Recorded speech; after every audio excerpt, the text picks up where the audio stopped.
طلبہ action committee کا احتجاجی مظاہرہ، آن لائن کلاسز منسوخ کرنے کا مطالبہ۔ دودھ میں پانی کی مقدار زیادہ ہونے پر 5 لاکھ سے زائد جرمانے عائد کیے گئے۔ عوام نے حلال فوڈ اتھارٹی کی ٹیم کا شکریہ ادا کیا۔ مرمتی فنڈ و گرڈ میں پاور ٹرانسفارمرز کی تنصیب سے مسائل حل نہ ہو سکے۔ اشیائے ضروریہ کی قیمتوں میں اضافے نے شہریوں کو چکرا کر رکھ دیا۔ السلام علیکم، اعتدال نیوز کے ساتھ میں ہوں نعمان بھٹا۔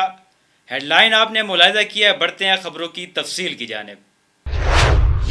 طلبہ ایکشن کمیٹی کے زیر اہتمام مظاہرہ کیا گیا ہے۔ طلبہ نے آن لائن کلاسز منسوخ کرنے کا مطالبہ کر دیا ہے۔ مظاہرین میں مختلف یونیورسٹی کے طلبہ نے شرکت کی۔ طلبہ کا کہنا تھا کہ ڈیرہ اسماعیل خان اور مضافات میں 3G 4G انٹرنیٹ کی سہولت موجود نہیں ہے، جس کی وجہ سے طلبہ کا تعلیمی عمل متاثر ہو رہا ہے۔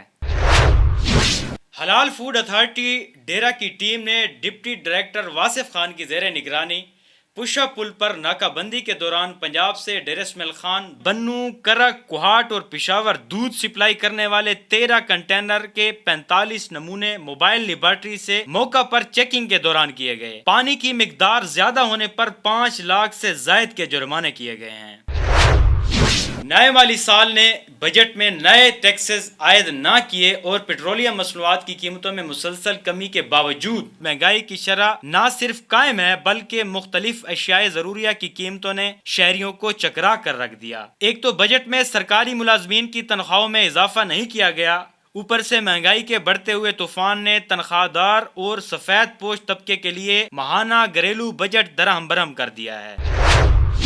سالانہ کروڑوں روپے کے مرمتی فنڈ اور گریڈ اسٹیشن میں پاور ٹرانسفارمر اور آلات کی تنصیب بھی وابڈا کا نظام درست نہ کر سکی۔ گرمی کی شدت میں اضافے کے ساتھ غیر اعلانیہ لوڈ شیڈنگ، کم وولٹیج کے علاوہ ٹرپنگ اور اڈے کاٹنے کی سزا عوام کو بھگتنا پڑ رہی ہے۔ منتخب عوامی نمائندے اور ضلع انتظامیہ وابڈا کی عوام سے زیادتیوں پر مجرمانہ خاموشی اختیار کر رکھی ہے۔ ضلع بھر میں گرمی کی شدت کے اضافے کے ساتھ ہی وابڈا کمپلینٹ دفاتر میں عملہ رات کو دفتر چھوڑ کر فالٹ کی مرمت کے نام پر ساری رات دفتر سے غائب رہنے لگے، جبکہ عوام معمولی فالٹ کری مرمت کے لیے چکر لگا کر تھک جاتے ہیں۔